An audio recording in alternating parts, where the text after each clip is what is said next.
Far from finished, my friends. Far from finished. I mean, look at this area right here. The portals aren't even lit. We haven't got any crying obsidian. And we got a whole bunch of visitors hanging out in this place. Loitering. You're not supposed to be spawning here. And when this thing is done, they won't be at all. But there is something else that needs finishing, and that is the top of the building. So the bottom down here is done, although I've been toying with the idea of having lava dripping out the bottom here and it connecting with the lava lake below it. And then up the top, it doesn't actually really connect with the ceiling. And I was thinking that's going to be really tough to build up there in that little gap. But then I had a rather smart idea on how to do this. So this is very important. The tower is centered on this scaffolding right here. And it's very strange to call it a tower when it hangs off the ceiling. But if we dig our way downwards, what we're going to find is that this space above where the tower is going to be useful for a project we're going to do in this episode. So right now I'm on the roof of the Nether, and I kind of want to dig around here and just find the top of the tower. Just like that. And now from up here it's going to be a lot easier to build it out from this perspective. And all I have left to do is to build it out like so. That would actually be the edge, or would it come out by one more block? I think to add some shape to this, we're going to make that the edge, and it's going to come out like this, and then it's going to go up to the ceiling. But we're going to mine out the inside of the ceiling, so this becomes like a platform for us to use on the inside for yet another project. So this should make a lot more sense now that we've got this area for a project, but also the act of like building it from up here, so much easier than trying to build it into the ceiling, which I was doing before and then I gave up. And of course we need to see this from the outside. You can see the shape has got a little bit of like depth to it, or you know, where the blocks push out, it just gives it more shape basically. And it looks pretty solid, like it's properly connected to the ceiling now. You also don't really get to see the green very much from the outside. It's so much darker here in the Nether, and of course we designed this in the overworld. And that reminds me, you know, welcome back to another episode of Hermitcraft. And if you've got no idea what's going on, you didn't see the last episode, we designed a tower, and I've been hard at work grinding out all of the materials to put this project together. As you saw in the beginning of the video, we removed a whole bunch of netherrack. And obviously I didn't start with 0, but 62,500 in total. We have cleared out so much to make this happen. And this got me thinking, we've been using our diamond pickaxe, mining over 400,000 blocks, but now the netherite pick is going to be the tool of choice. I'm kind of curious if we'll have more blocks mined at the end of the season than the diamond pick. Well anyways, we need to get back on track, and I want to do a little test here, fire up the portals and see if they connect, which, you know, you would suspect they will. However, they are spaced out a bit and rather large. I've got a feeling it might connect with my ink sac farm. Yep, look at this. I've connected with Etho's portal. I'll have to speak to him about this. Maybe he won't mind sharing our nether portal in the nether. It's certainly convenient if you want to use a rocket and take off into the nether terrain. Well, I've tested a whole bunch of different locations, and they all connect with the one in the overworld properly, which is just fantastic. And then there's just this little corner area over here that actually connects to Ethos. So, you know, maybe he'll be interested in using this as well. Now you might be wondering, where did I get the warped planks and warped blocks for building this from? Well, you know, besides the obvious, the Nether, I actually did a little live stream where we went and gathered some items and did some farming. And what we learned is that you didn't really need to pick up much at all from the Nether to get started getting your hands on a lot of these new items. In fact, all you need is one of this block and one of that block, which you can pick up with Silk Touch. And then with Bone Meal, you can get all of this stuff relatively easily. And so I came over here to this area that I've used for testing some other stuff and set up this little contraption. I was thinking like the one I made in the shopping district, where you can walk from side to side with some shears on some grass and you get yourself a whole bunch of items. But these ones have been made extremely friendly. You don't actually need a tool to harvest any of this. And so underneath there's just a dispenser pointing into these blocks, and we're activating it when we step on these pressure plates. Now, because I don't need a tool to actually harvest this, it means we can actually make all of this stuff with shifting floors, like a flower farm. So we'll probably set something like that up in the future. And this is where I think I need something that's not a tower for projects, but like a warehouse area. So I think it might be cool to incorporate a little place where I can do all sorts of testing like this over here. So in this instance, I was thinking about automating the creation of this Nilium stuff, because when you plant trees on it, like I did over here, it ends up turning back to netherrack. So we've got a bunch of dispensers with bone meal in, and when we place a block in front of it, it's then going to harvest all of those. So you can hold down right click, okay, then it grows them all. You know, with some extra pistons, you could also collect some of these items. But then what we do is click and we break it all. Because I've got Silk Touch, that means that we get this Nilium stuff. So hold down right click, hold down left click, right click, left click, just like that. Except I didn't give it enough time. Yeah, you have to give it a little bit of time at the end. So you've got to wait, then you hold down left click when the texture changes. And this is just a way that you can get your hands on some of that material. Alternatively, you could just put like a marker down on a block or protect it in some way, so then you can use your bone meal to spread this stuff out for growing trees. There's probably some other methods here that make this stuff kind of simple that I haven't thought of, but growing and harvesting all of this stuff is really friendly, again, for getting lots and lots of resources. So if I start bone mealing this stuff, you'll see that it grows really easily with not a lot of bone meal, which is just fantastic. And some of these tall trees can grow ridiculously tall. We're probably going to see a tall one here. I've seen taller than that. And the tool of choice is the netherite hoe. So if you were to mine out all of the logs, these things just don't decay like regular trees do. So you've got to think about how you farm this stuff differently. And I don't know what I would do to automate all of this, but it has really got me thinking, and I think I'd like to have like a warehouse testing area to mess about with redstone and see how we can use it to aid us in the collection of all of this. So yeah, that's some of the new blocks, and basically I'm thinking, you know, project for the future, we need like a tinkerer's warehouse so we can start to look at how redstone can interact with this stuff and allow us to harvest crazy amounts of it. But obviously farming is fun and I like a challenge, and I spotted this little machine over here and it got me thinking. I'm pretty sure these blocks just drop no matter what, right? So let's do a little test and put an explosion next to this shroom light and next to these other blocks. Basically set it off. I think this is probably the way you're going to harvest this stuff, right? Using TNT. Did it drop the shroom light? I think it did. There are other items here, but I'm pretty sure it just dropped the shroom light. Anyway, I feel like I'm getting really distracted now. We have a project to do in the Nether, so let's head back over there. So up here at the top of the tower, I've been expanding the platform for us to build inside of, and the block palette here is very plain at the moment. We've got lots of new blocks to work with, and this is going to end up being like a tinkering area for trying out block combinations and whatnot. Like, for example, this floor design, very simple, just alternating the blocks, not particularly appealing, but these are all new blocks and we've got to get used to them, figure out how to put them together. And we're going to do a little bit of that over here as we put together a bartering farm. So these are going to be little cells behind the blackstone blocks that hold piglins that we've got to wrangle up. And then we're going to create a system to deliver gold to them and to collect all of that gold using hoppers at the bottom. And then that way we get to farm lots and lots of different types of item. So this is the hopper chain that's going to pick up any items the piglins throw back at us, and we're going to stand them on top of carpet, which isn't necessary, but we're trying to make things look nice around here, and that's why I'm going to include some of this polished basalt right here. And then we have a dropper facing forward, and as you might guess, this is going to give the gold to the piglin that we need to capture and put inside of this little cell right here. And while I've been working on this project, I can hear them like grunting and groaning. I think they're hanging out in the tunnels up the top, so hopefully luring them over here isn't going to be too difficult. Now when it comes to decorations, this is going to be pretty straightforward. We're going to go with that and then add another shroom light up the top here. And look, they just love to go to whatever new block you've placed down, right? They're climbing all over the dropper here, and oh, it's so annoying. But I really wanted to use some of the new wood material, and so we're going to throw in a little bit of colour by covering up the shroom light just like that. Now another important detail with this build is that we need to have blocks on all sides like this. I found that when the piglin throw their items out, sometimes they seem to clip through the blocks and go out to the side, so it's really important that we put them in a solid 3x3 space like that.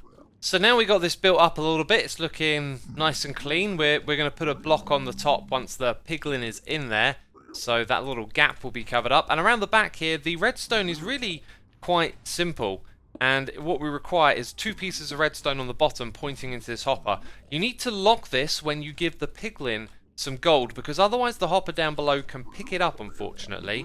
So in order to power this redstone pointing into that, we are going to put a repeater here. And this is also going to power the dropper right there. But the timing is absolutely fine, so they both happen at the same time, but the hopper here doesn't pick up the gold.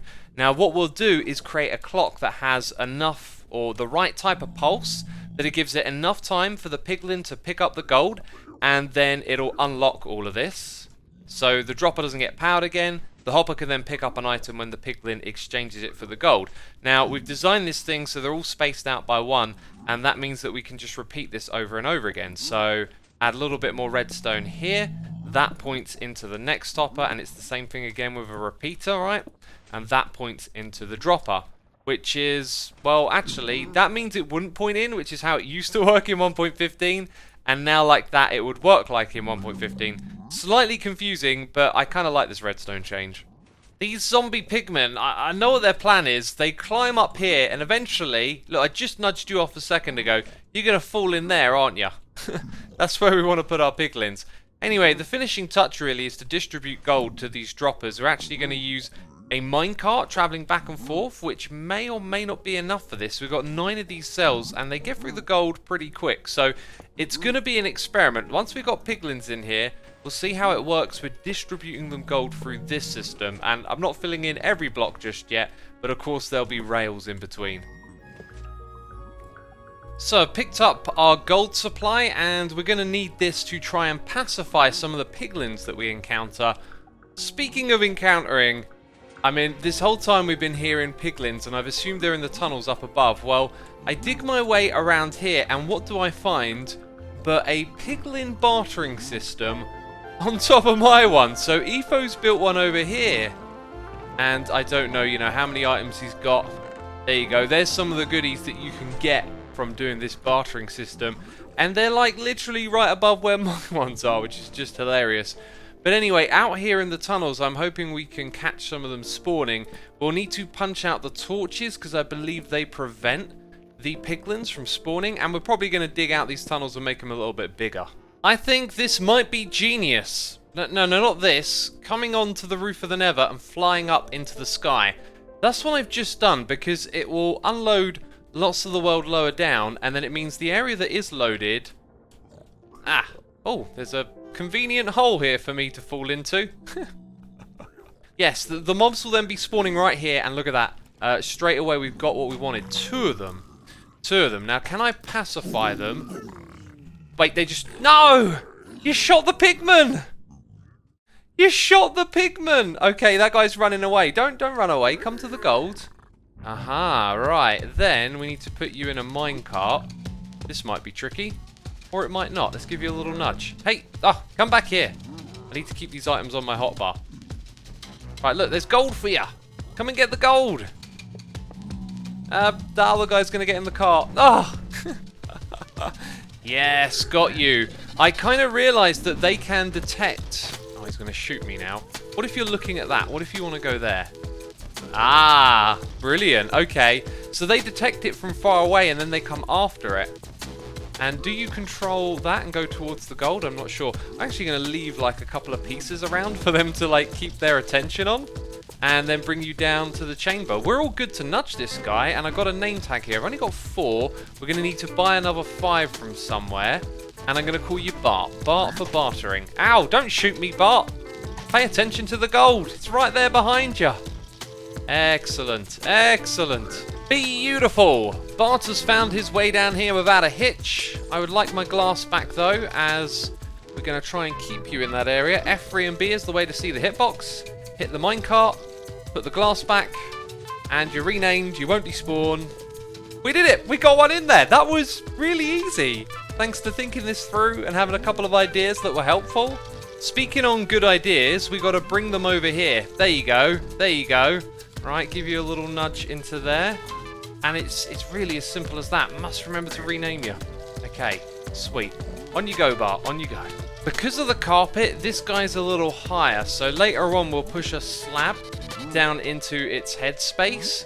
But for right now, it means that the minecart's got to go in a little higher. So this one has actually taken damage when coming in here, but that'll be the last time they take damage, I hope. And if I didn't do a good job of explaining it earlier, this is what I'm talking about. I essentially use 2 rockets, go up really high, and then when we pop back down, there should be loads of them because we've unloaded the rest of the nether and the roof was the closest place to us. That's a perfect demonstration right there, but it doesn't look like there's any piglins. So I've got 5, I need 4 more, and look at this, 1 diamond for 4, what a bargain. Unfortunately, it's empty. And yeah, I have no farm for getting name tags, so yikes. Don't know what we're going to do next if Grian is out of stock. Well, I'm rather in a hurry to get this farm running so I can AFK here and show you some of the goodies that we'll get from it. For now though, our storage system is literally this, just a double chest, and I got my first piece of crying obsidian. Wow. We got a redstone circuit over here, which is probably not good enough and needs to change in the future, and we got an unloading system that meets those same requirements. But for here, what I thought I would do is add a hopper on the side. This should push items into there and have them pulled out of the large chest at the same time. And I completely forgot that these hoppers can pull out items insanely fast, so maybe that just solves the problem entirely here. Perhaps we just detect this thing coming back, make sure it stays under there for a moment before heading back out again. Anyway, we need a lever to power this thing, and then what it's going to do is the rounds, it's going to go and help fill up each and every one of those droppers and then come back here and it can get a little bit more. Anyway, over on this side, I'm pretty sure the timing needs to be a little bit better, but every so often it creates a 4-tick pulse. That pulse probably needs to be a little bit longer, but let's see if it works. We've got 1 of them, no, 3. Oh, maybe all of them are actually holding golden ingots. Turns out that they were, and they like to throw these items upwards, and it seems to be a little bit better if you remove the carpet. Then they seem to throw it and it doesn't get caught up the top there. But now we can actually put a block above them, so we're going to remove the carpets on these ones over here. But that's super annoying, and why they need to be surrounded by blocks. I should probably go up there and actually pick up some of this stuff if I can. Yeah, I need to collect these things before they despawn. Well, I barely got started here. This thing has been running for a brief moment, and I've looked over in this chest and I'm horrified as to how many items are coming through. And so much so that when we run this farm at an even faster pace, the items are pretty much going to back up inside of these hoppers. This bartering thing seems really overpowered, I've got to say. And so I don't think we actually need any more piglins. And this storage, it's just going to get filled so quickly. And there is some gold in here. Now, you might think that means that the circuit here needs to change, but we're currently actually dispensing for all these ones back here, right? I need to sort of take them out of the loop with the minecart over there. And anyway, my conclusion right now is there's all these optimizations and things that I can make, but with it just running as it is right now, we're going to get a crazy amount of loot from it. And my conclusion is that this is ridiculously OP. Overpowered, okay? 2,250 ingots have been pumped into these 5 pigmen, and with some AFK time, I'm absolutely shocked at how many items we got. So I am known as Mr. Snapshot. You'd expect me to know how overpowered this is, right? But it's totally different from seeing it in creative mode and then actually trying to make a farm of it in survival. Most of the effort that went into collecting all of these items was really actually like the design and clearing out of this space and putting all the blocks in. If you wanted to make a quick and dirty piglin farm or piglin bartering farm, it would just produce so many items. I've got to say, I think this is pretty ridiculous. And as you know, the whole reason I built this farm was just so we could get a few crying obsidian blocks to finish off our tower.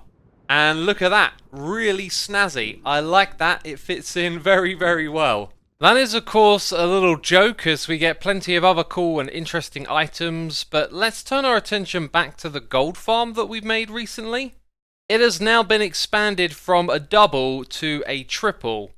And this is not all good, because after painstakingly putting all of these trapdoors in to stop the falling zombie pigmen from hitting these little ledges down here and getting at the turtle eggs, they seem to have turned their attention somewhere else. This is not good. We can't leave it running like this because those pigmen are going to create a problem.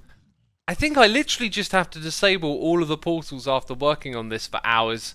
Well, it is very unfortunate, but this seems to be the fate of this farm. It's still great even at double capacity. So anyway, you know why I'm here. I'm AFKing overnight so that we can get more gold for our bartering system. I'm not sure if I really need all of it, but it's certainly a good idea to stock up on some gold so we don't have to worry about it in the future. And my friends, this is where we get to wrap up the episode. Thank you ever so much for watching. If you enjoyed it, please do leave a like, and I'll be seeing you soon with another episode of Hermitcraft. Bye bye.